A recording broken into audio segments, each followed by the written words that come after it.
and had an accident, got kicked, and she's paralyzed. Anyways, not my story to tell, not my podcast to tell it on. Brian is typing, and I think that's a good excuse to start the show. Hey, everybody. Welcome to the One About Godzilla movies. Today we're discussing the movie Godzilla Tokyo S.O.S. I'm Caleb. That is Brian. That's me. And his big old head and my big old head. Large and in charge. Yep, here we are. Welcome. At least that's what my last girlfriend told me. Welcome. Just kidding. That wasn't a very good joke, actually. Anyways, what movie are we talking about today? As I stated previously, we're talking about Godzilla Tokyo S.O.S. from 2002. 2003, actually. 2003. 2003, yes, sir. Yes. It's a direct sequel to 2002's Godzilla Very much Against a direct sequel, yes. Mechagodzilla. Dude, you got a little... Do you have a little summary for us? Yeah. I also was just kind of noting to myself that when we went into this era, the Millennium era, it was kind of emphasized that each movie was going to be sort of like a soft reboot. But we got some pretty good continuity here through these last two films. And it looks like it's kind of heading into the next film we're going to be talking about after today, which is actually the last one. The only one we have left. So the only one we have left until... Oh, man. Until the new movies come out later this year. What do they call it? I watched the show called Taskmaster, the second and last episode. They call it the penultimate episode. Penultimate. Yep. Right now. That's what we're talking about. Yeah. Today is the penultimate episode of our main run of movies we're talking about. But the breaking news that I forgot to share. Breaking news, and I need to Google it. There has been a release date set for the American release of Godzilla Minus Zero, is the it direct this year? sequel to No. Godzilla. Yes, yeah, it's in November. Nice. That's gonna be. Oh my gosh, I can't wait. Japan November 3rd and North America November 6th. Oh wow, they're really 2026. Really putting it out. Yes, sir. Exciting. Yes. So, next episode will be the last one until this movie comes out in November. That will be really we might have a few like cleanup episodes. Cleanup's not the right word, but some couple of some epilogue episodes perhaps. Yeah. I have some ideas. We'll see where it lands, but Godzilla Minus Zero, what was it? It was November 6th? November 6th. I'm putting that somewhere so that I remember to put it in my calendar or something. Great. I just typed it. That's exciting. Yeah, dude.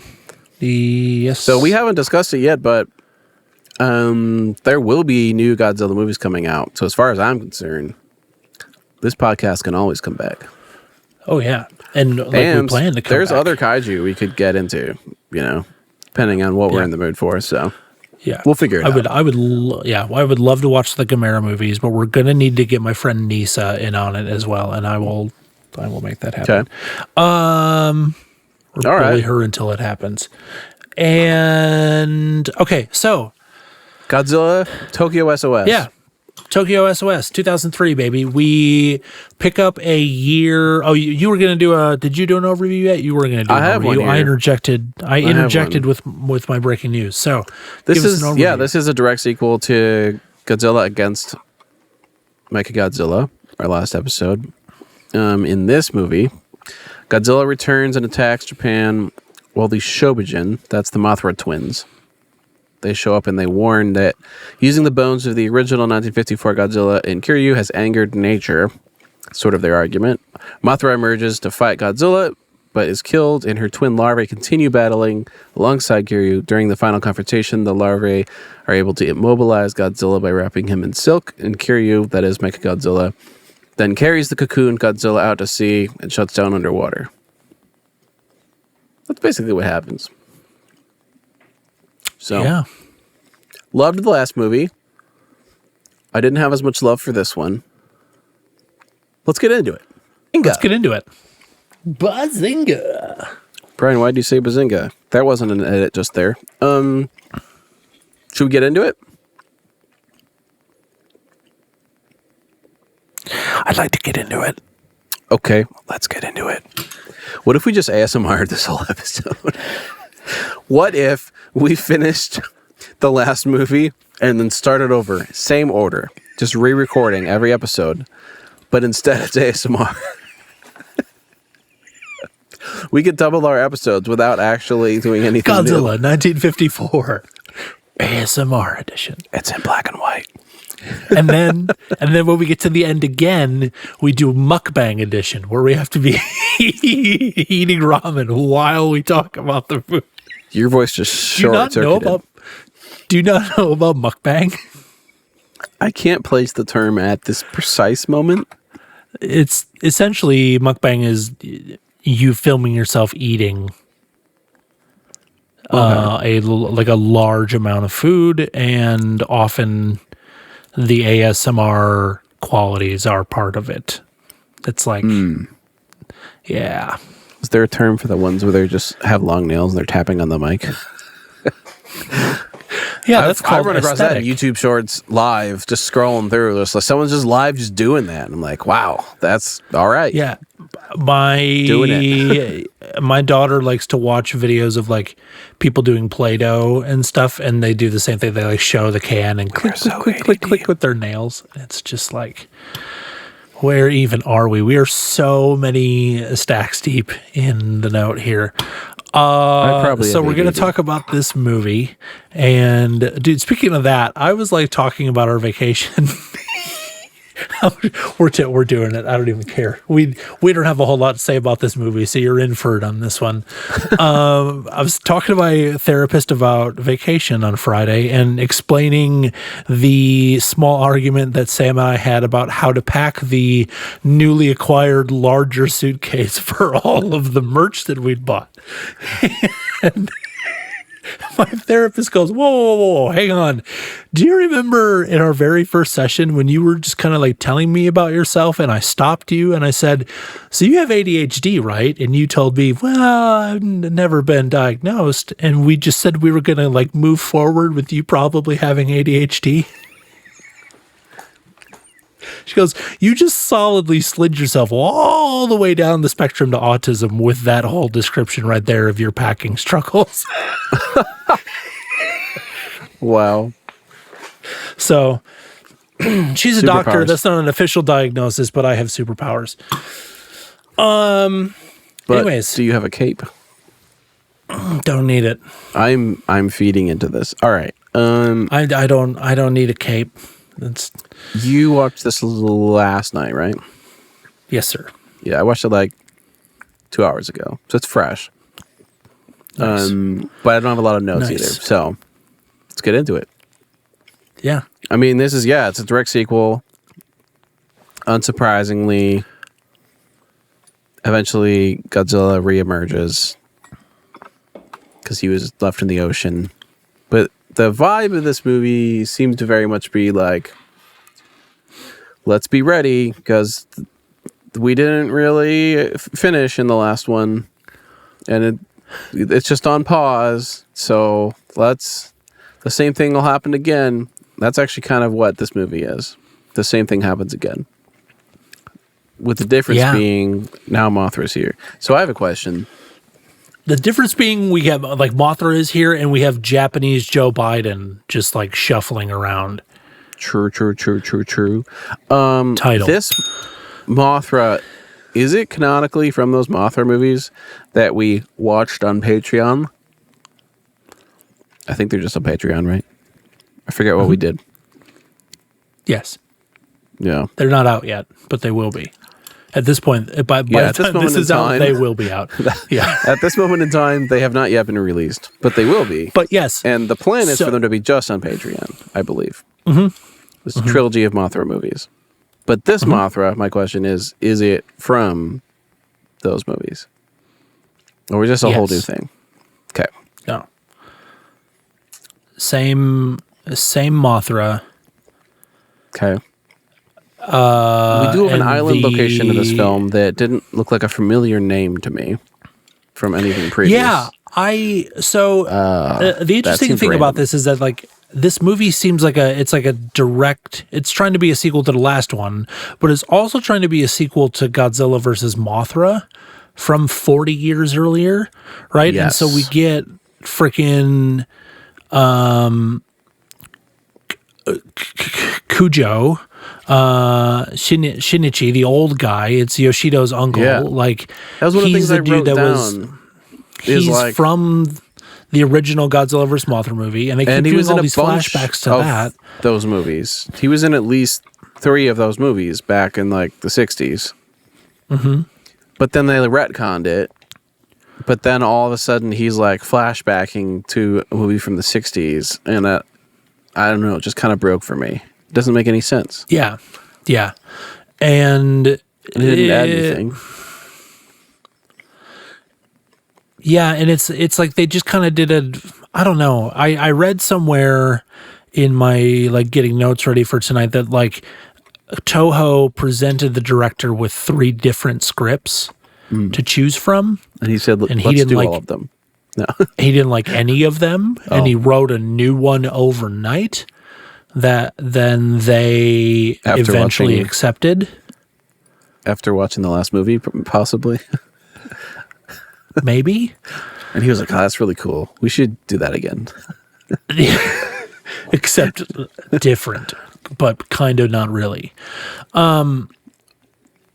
Yeah, so his role, it's the like- old it's like- guy, it's like- his role It's like they seems just wanted a way be to like bridge to shoehorn in Mothra. Mothra without it just being oh, hey, Mothra's here. You know what I mean? Which I guess, but I feel like they spent way too much time on that when they could have like, okay, cool, we've got the Mothra reintroduction. We've got Yoshido, who's the mechanic on Mecha-G, Kiryu, whatever. Cool. Have that be like you can tell that story in 10 minutes. You can tell that story in 12 minutes, and it can exist next to the characters and the story that existed from the previous film. I want Yahara back, the scientist dude, and his daughter Sarah, and I want Yashiro, the chick who's that was the pilot of Kiryu. I want her to still be like fierce and like let's just keep going on these characters. They can all exist in one movie because this thing is long and like Too long. well, it's not, but like I don't know. It just was like holy cow, this is still going at some points. Yeah. It just to me.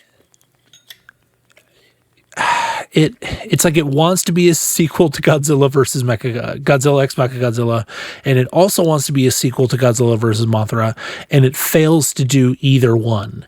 It doesn't mean it's a bad movie. The fight scenes are incredible. There's some cool things. I like the Shobijin.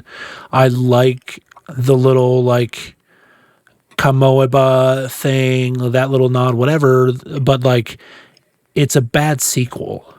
Ultimately, Yeah. Let's just do this. So but here's my overall take of the movie. It's basically like the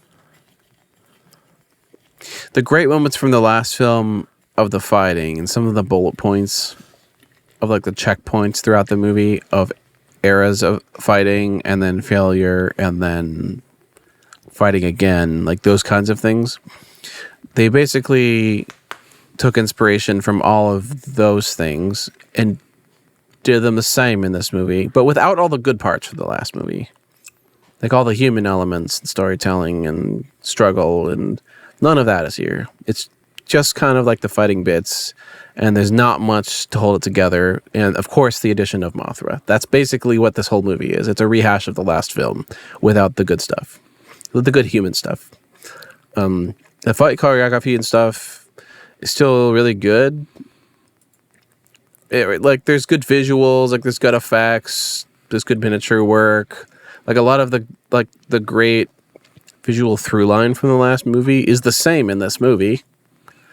It's just redundant, in my opinion.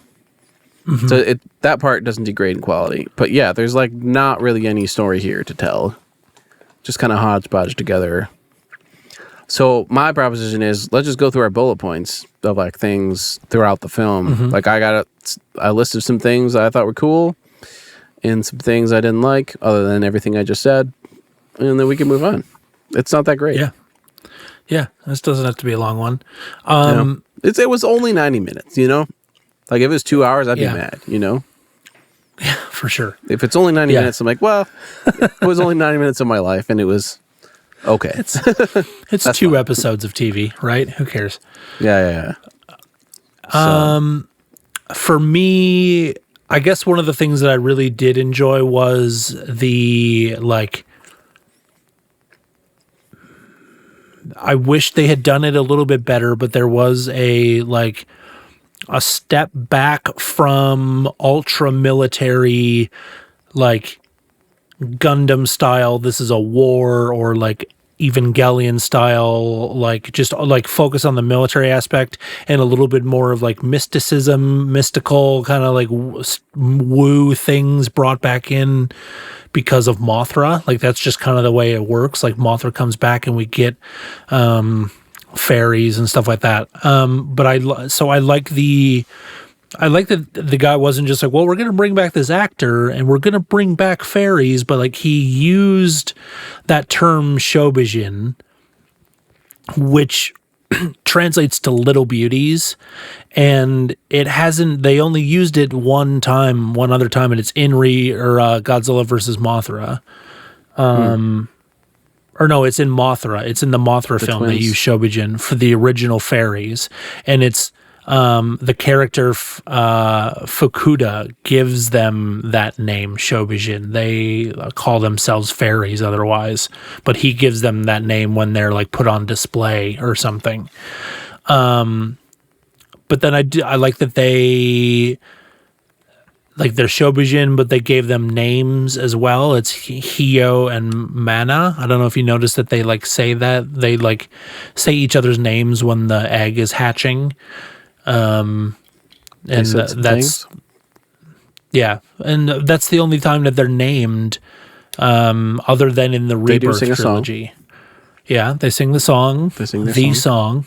Masurai. It's not as annoying. I feel like I don't know. It was there. It was fine. Anyways, maybe I'm just used to it. Yeah, maybe I'm just used to it. Maybe it's Maybelline. There was am I correct that there was a Mothra theme musically in this film that was maybe from that trilogy of Mothra films? Yeah, that song that they sing. Sounded familiar. That like no, not the singing song, like a musical theme. There seemed to be. Well, isn't it the same little? Film, I think. Oh, really? I've only ever noticed going into the end credits. It sounded like something I'd heard before. And I figured if it was a Mothra theme, you'd know it, but maybe I'm wrong. The canonical one is the one that they sing, but they also use that in other places without the words. Like it's done with violins or strings and stuff in other spots. That same melody. You could be very right, though. I don't know. There are multiple themes for Godzilla, so who knows? Yeah, we do have the Godzilla theme they've used in the last few films in this Millennium era. So, that one. So, it's a cool theme. Yeah. I don't know if that's a Mothra one or a Godzilla one. The one I just sang. Yeah. That's a Godzilla one. That is a Godzilla theme? Yeah. That's the one that I commented on last episode. I see. Where I was asking the question, hey, why are they reusing this theme even though it's a reboot? This doesn't make sense. Whatever. They've decided it's a new theme they want to run with. And it sounds cool. Yeah. But yeah, check the credits later. It sounded familiar to me, but very beginning of this movie, kind of a cool sequence. There's some really cool shots of Mothra in these clouds. There's like these jets flying through clouds. Yeah, some interesting interesting stuff going on with haze and fog. Actually, there's a lot of haze and fog in this movie. Some cool stuff with haze and fog. I would recommend to all the haze and fog lovers out there certain scenes in this movie. Haze and fog lovers out there. Great. Yeah, it's just really moody, shadowy shots of Mothra flying through clouds and then emerging from clouds. It felt oddly legendary pictures, like, for a moment. It felt there's like, something about, like, obscuring the model or the thing on the wires, whatever you're using to create the effect. The obscuration of it can really help sell it a little bit better. It's cool, you know? Mm-hmm. It made me think of the scene in Legendary's King of the Monsters where Rodan has been released from the containment facility in the volcano in like South America or Mexico or wherever it is, and it's chasing the like giant plane that they have, and they lead it right to the tropical storm that King Ghidorah is making.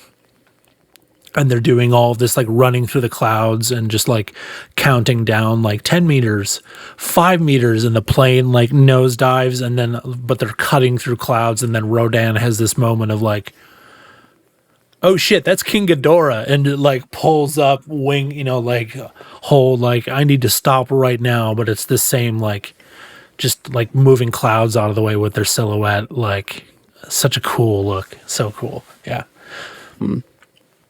And Rodan is like, it's the same thing where, yeah, they're like flying out of the storm that it created by the volcano exploding. And like this one dude in the jet is like, and Rodan just comes up behind it and like eats the F-18 out of the air. Very similar vibes. But yeah, it was a cool way to introduce Mothra. And yeah, next note. I don't remember how the twins showed up, but I just wrote down great integration of the twins onto the coffee table. You know? Yeah, they just start talking out of. They're just like, yeah. But after all these films, like, I can't help but look at them and be like, hey, you know, they kind of look like they're tiny people, and they really look like they're there. we've arrived. Yeah, finally. I like the weird lines around them and everything. All of the mat work, all of the Good integration. Thumbs up. Yeah, my bullet points are just very throughout. I wrote down this quote from one of the American submarine guys, I think. Godzilla attacks. Oh, Jesus. Big heartbeats. What? Is what he said. That was the translation from... I guess the big heartbeats were approaching. No, he was speaking English. Boom, boom. This was an American sub. I think it was an American sub. I kind of forget. I blacked out a little bit in this movie. I watched the English. It was just dub. I wrote that down immediately. That's amazing. We have some swimming shots of Godzilla in this movie that are definitely CG, and they look pretty good. Mm-hmm. Helps when it's kind of like obscured in the darkness of the water and you don't really see the details, but like that kind of like fluid swimmy motion. Mm-hmm. And his tail, because it's kind of like it's spinning around. The submarine is like spinning around, and he's like wrapped around it, and then his like tail goes by the camera real close. It's a really cool shot. I thought that was well done. The CG, it's amazing, kind of how quick CG took off to me. And how not ready it was in 1998. Yeah, from late 90s to very early in the 2000s, it was like, oh, okay, we figured this out a little bit. Basically, anything after Phantom Menace is when it really took off. Yeah. George Lucas is the innovator of the last 50 years. Hands down. The innovator. This is a small tangent, but I'm willing to take us there because it's me. You're familiar with the company Black Magic Design, right? Yeah. their whole thing and the whole reason they exist is because they like saw all of the stuff that George Lucas was doing and all of the technology that was coming out of like what was being done in that sphere with like cameras, but also the like tools and like codecs and standards that they were using for editing and transferring these files and all this stuff. And their whole idea was, okay, but let's make that accessible to the like the prosumer or like people who are trying to get into filmmaking. And so they've been like reinventing all of these technologies and making them more accessible. Anyways, but that's why I like their stuff, because it's like really thoughtfully well done, but they're like aiming for hardware that most people could afford or isn't, you know, I mean, you know how bad cameras can get. I've been wanting to switch to DaVinci editing for a while. You tried, it's free. It's just free. Haven't taken the plunge yet. So familiar Version with 20 Premiere. is pretty cool. Yeah, no, I know how you feel about that. It's like asking me to leave Logic. Like, no, thank you. It's hard. I wrote down here in the middle of Mothra music. So possibly when Mothra arrives in the city, after that kid like arranges all of those desks in like Mothra's pattern and just immediately Mothra spawns overhead, because that's how it works. Maybe that's where the music was that I wrote down. I don't know. I'll have to look later. Yeah, there's a kid in this movie. He's just kind of running around with the old guy the whole time, not really doing anything. Basically. Yeah, he has that one scene where he like recreates the Mothra symbol using all the desks from the school, which was and Mothra shows up. Yep. Yeah, it looked cool, but we have, I'm convinced, some CG shots of Godzilla head or morphing. Let's talk about it. There's not that much to say. There's a couple close-up shots of his head. Mostly where he's blinking or his eyes looking around. Mm-hmm. And you can like see the mesh of the head like moving like a digital dinosaur might. And not like the suit head would, because that doesn't move. So I think we got some inserts here, and they looked pretty good. So, yeah, it's nice to see. Yeah, I didn't really even clock it as like, I guess I clocked it as animation, but yeah, it was like it was pretty seamless. And then I guess it's just that they matched the suit model so well. Finally, you know what I mean? Like, if you're gonna do CG before, it was like there was always a little bit of seamless. Yeah, again, like the problem with this movie is more just there's no story. You know, those kinds of details, like they are still executing excellently on, I would say. But I wrote down, I remember who it was. Someone made a comment on a microphone that Mothra's she's losing scales, so she's gonna die soon. And I was like, hey, someone knows something about moths. Some moth lore accuracy has been exhibited in this film, and as a moth lore king myself, I'm not going to claim my title, but I do know that fact. Not everyone knows that fact. I happen to know that fact, and I was like, hey, let's go. Got a lot of butterflies and moths when we were kids. We were outdoor homeschoolers, that kind. Yeah. We were also indoor, but we were also outdoor homeschoolers. Back in my day, we were told to leave the house when the sun came up and don't come back till dinner. Yeah, well, we had butterfly nets and little tent things, and we'd catch bugs and stuff. Yeah. I mean, it makes sense that he would know, Shinichi would know that because he's a scientist and the linguist and the dude that discovered Mothra in the original movie. So... yeah, there's that bit where, so like they think Godzilla's coming back, that submarine has been attacked and just goes down, and everybody's like, well, what is this? And then this giant like thing washes up on a beach somewhere. This kaiju washes up on a beach. Yeah, it's like a giant sea turtle situation. Yeah, so I guess it's supposed to be like a mutated mata turtle, which is mata is like a type of turtle, like a Japanese turtle. How long did you have to search before you found something? Not very long at all. The name of that kaiju is Kamoeba, and its first introduction. This is not the first movie it's been in. It's actually its third appearance in a Toho production. First appeared in the 1970 film Space Amoeba, where this space amoeba comes and like infests a crab and mutates it and tries to take over the world. And then it also like takes over this mata turtle, and they end up turning on each other and falling into a volcano, and that's the end of the movie. And then Kamoeba he's in a TV show called Go Godman, and then he's in Tokyo S.O.S, and I guess they messed around with like they didn't say much about several. Film. No, it was literally just hey, we want another kaiju to wash up on shore dead, and have a way to attribute it to Godzilla.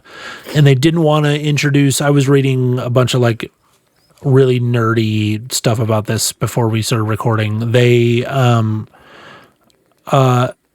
They toyed around with different kaiju being the one that washed up on shore. Like Anguirus was one of them, and they were like, well, people are going to hate that. Like Anguirus is like kind of Godzilla's bestie a little bit. And then like they thought about having Gamera, but then they couldn't get Dolly Films to let them use Gamera for this.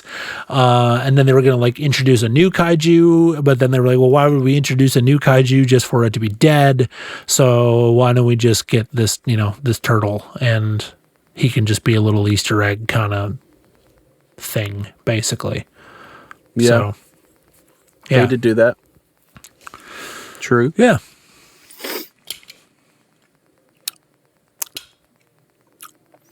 I read all I got. Great Haze work. I said that earlier, but it says that here in my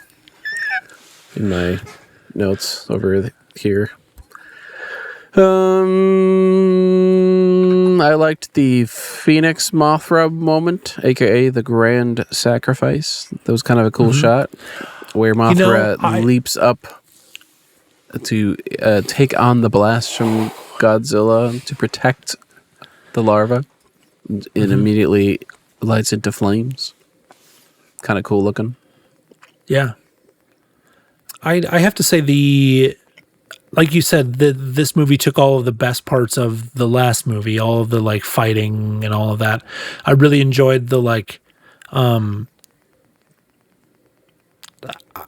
the way Mothra looked. I think this is probably like her best appearance in terms of like flying motion and She's like CG animation a lot of the in this wings. Film. You can see the flapping CG, where the wings are bending.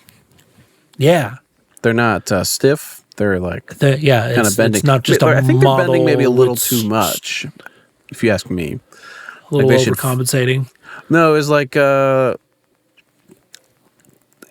we went from like flapping a Lay's potato chip to flapping a blanket. It looked more like a cloth like simulation. Flapping a piece of lettuce or something. Something like, that has some give, but is like a little bit more lifelike than what is clearly something hanging on wires that they're a bunch of guys going like this. Paul. That's true. That's true. Yeah. I think one-eyed Mechagodzilla was cool. The eye got knocked out, and there's still like a digital pupil of some kind. Yeah, like lights up a little bit and moves. Why did it need to move? It had a whole freaking shield on it before. Anyways, don't know. Criticisms engineering these things. End of the movie. The people inside of the Mechagodzilla survive very, very, very conveniently. Well, okay, so I don't know if you noticed in this one, but there weren't. So this is a distinction from the first movie. In the first movie, they were piloting Kiryu from inside of Kiryu. In this movie, they were piloting it remotely from the whatever the plane things are called. And then it was damaged, and frickin' Yoshido had to go in there and fix it. So he survived from inside of the like mechanic pod or whatever he was in. But there were no pilots inside of Kiryu in this one. Well, there were two people inside of it at the end. I don't know why they were there, but what? Yeah, like well, the one kind of like was like falling down this empty like hallway passageway with an open door, and like that's the mechanic kid fell that out went in to fix it. I think that was the guy with the parachute, and then the guy in the other part, his seat got ejected, and somehow was caught by the other guy already in the parachute. No, so they have some kind of plot armor. I don't know. You might. I remember that part distinctly because it was so crazy. Because it was like Kiryu. So what happens is Yoshido goes into Mechagodzilla to fix him, and then while he's like still in there fixing him, Godzilla hits Mechagodzilla with a blast, damaging the door for him to be able to get out of Mechagodzilla. So he's trapped. So he repairs him, and he says, all right, I'm out, go ahead, go, blah, blah, blah. So then Kiryu picks up Godzilla and begins to fly it out to the ocean, right? Mm-hmm. And then, like, they somehow, one of the airplane things, they shoot the door open on Kiryu for the dude to be able to fall out. And then it's almost like Mechagodzilla like has another. Do you remember in the first movie where it had a moment of talking, or not like talking, but like having like a mind melding moment with Yashiro, the girl who was the pilot, where it was like, hey, we're kind of a thing here. It's like they did that again, but like didn't like so anyways. Kiryu is flying Godzilla out into the ocean, realizes what's happening here, and begins to rotate itself to like knock Yoshido out of, or like help him get out. And so they fly the plane underneath of him. Yoshido falls, and then the idea is that the dude, what's his name? Akiba. Kaiusuke Akiba, I have them written down this time. Mr. Catch a Fly, they're like really, really like macho pilot guy. He flies the plane underneath and ejects, and he's the one with the parachute. He ejects out of the plane, catches Yoshido, and then they like float down to safety. So all of that to say, they were piloting Kiryu remotely, and Yoshido got stuck in there, but they were able to like blow him up and get him out. Yeah, they just got out really conveniently. Very conveniently.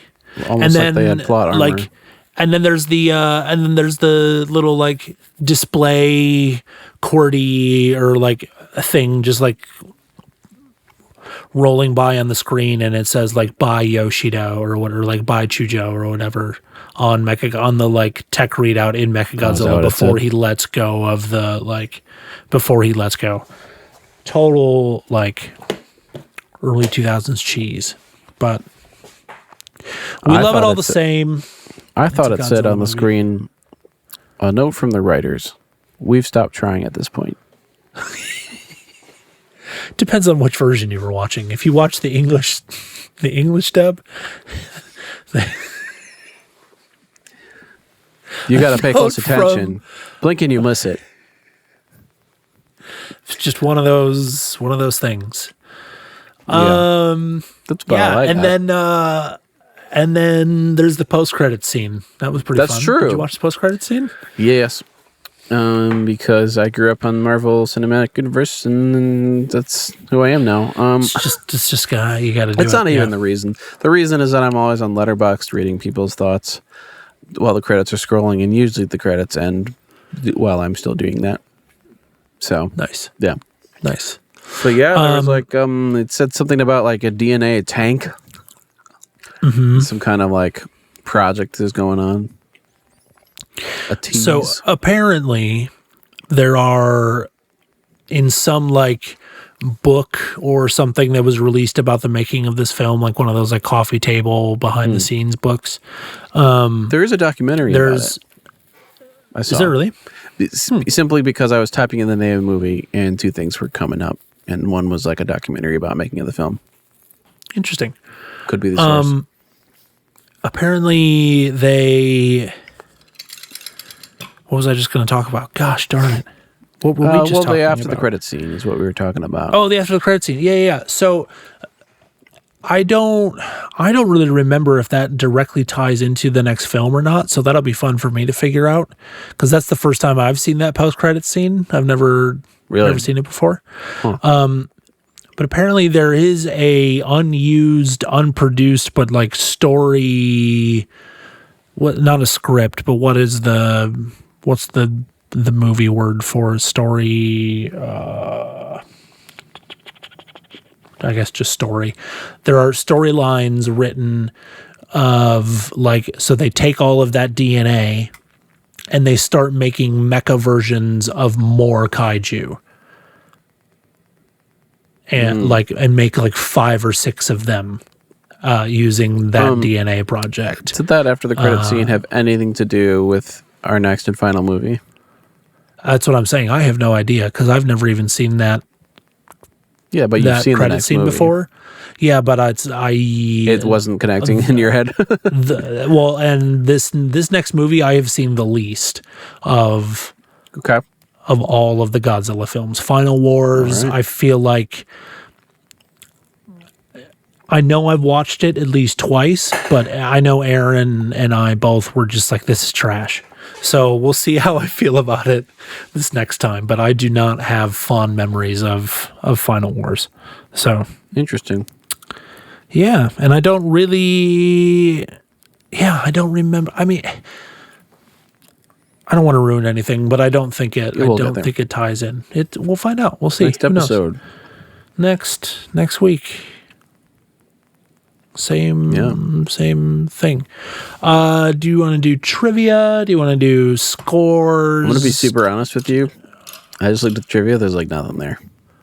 Nah, there's not a whole lot. It's kind of boring. There wasn't like anything interesting there. It was just like, hey, like this old guy was in films a long time ago. We know that. Yep, things and stuff. And I think about the turtle. You already talked about it. Like, so. Yeah. Kamoiba, the Godzilla suit. They made a whole new suit just to put a scar on Godzilla's chest, which is kind of meh.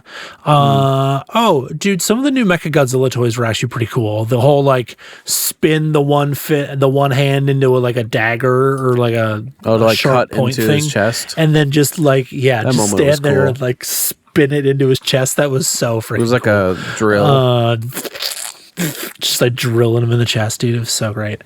And I did like that they were like, they made a couple jokes or jabs or whatever at things that you have made, like you have brought up before, but also like a money thing where like they keep asking about like why the Sub-Zero cannon isn't fixed yet, and at one point one of the scientists goes, "Look, if you get me a diamond that is this many feet in diameter or whatever, then I'll have it fixed tomorrow." And they're like, "Well, there's no budget for that." He goes, "Then why do you keep asking me?" Like. Just the most like real conversation ever. But there's a comment made early in the film about how this is all like a year after the last movie, the events of the last movie, and the city Fukuda, or no, not Fukuda, whatever the city is, Shenzhen.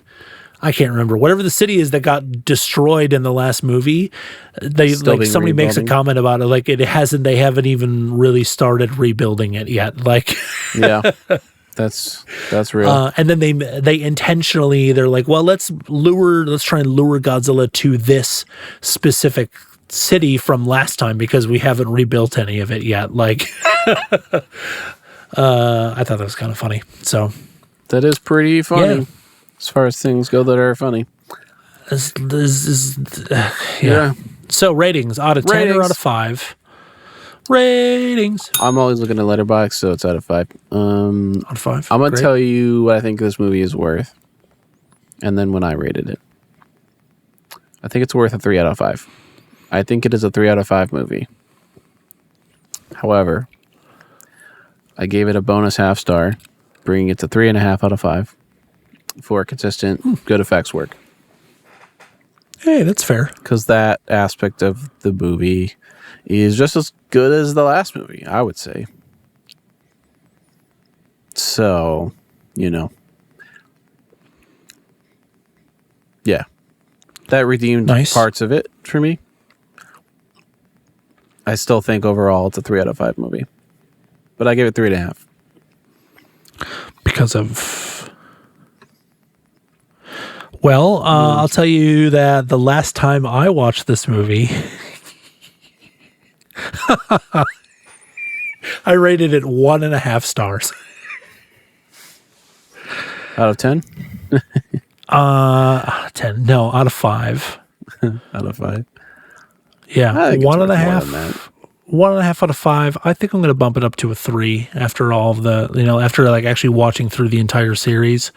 Yeah. I think the last time I watched that movie was when I just kind of like, I'm just going to start the Millennium series. And so, yeah. It felt like a 3 to me. It feels like a 3. Yeah. I'm bumping it up to a 3. And I can see why you would bring it up to a 3.5, but I still stand by the fact that I would have liked to seen more characters from the last movie, and there's always room for a better human story for me in like all of these movies. Always, the human story could always be better. Well, So if I had to leave our listeners with something, it would be the statement: the Haze work really helps this one. Title. thanks for watching, everybody. This is the one about Godzilla movies. If you'd like to see the extended version, you can go to patreon.com/the one about Godzilla movies. In the pre-show today, we talked about my family taking a trip to vacation, and there's potential here in the after show for me to talk about Formula One testing. And I don't know. We'll see if Brian will suffer that or not. But anyways, Oh, I say we this do has it. been- It's going to be more this is- interesting than all the discussion we just had about this movie. hey, Possibly. that gives me a little bit of hope.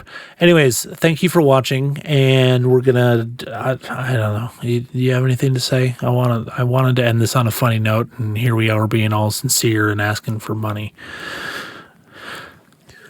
Drum? Drum. Fun.